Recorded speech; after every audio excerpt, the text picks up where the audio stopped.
Andrea Yates, a former nurse, drowned and killed her 5 children, 4 sons and 1 infant daughter.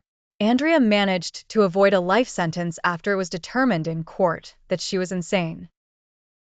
After marrying in 1993 and moving to Houston with her husband Russell, Andrea left her job as a nurse following the birth of her first son. Over the next 7 years, she gave birth to 5 children, miscarried one, and found her life increasingly chaotic and difficult due to the demands of caring for her children and the financial pressure.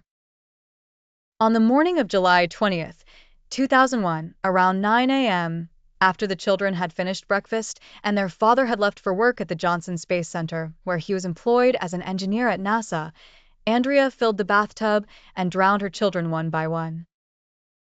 She started with Noah, 7 years old, followed by John, 5 years old, Paul, 3 years old, Luke, 2 years old, and finally Mary, 6 months old. Andrea then called emergency services as well as the police, requesting immediate assistance.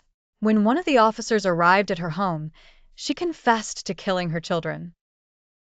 In prison, Andrea admitted she had been planning to kill her children for 2 years. She felt she was not a good mother and claimed her children were not developing properly. She believed she was possessed by the devil and the only way to save her children from hell was to kill them, asserting that punishing her would destroy the devil. Andrea mentioned that a cartoon character had told her she was a bad mother, and she claimed she had never suffered from mental illness or depression, as she had never cried. She was arrested for first-degree murder, but was not convicted due to her mental state.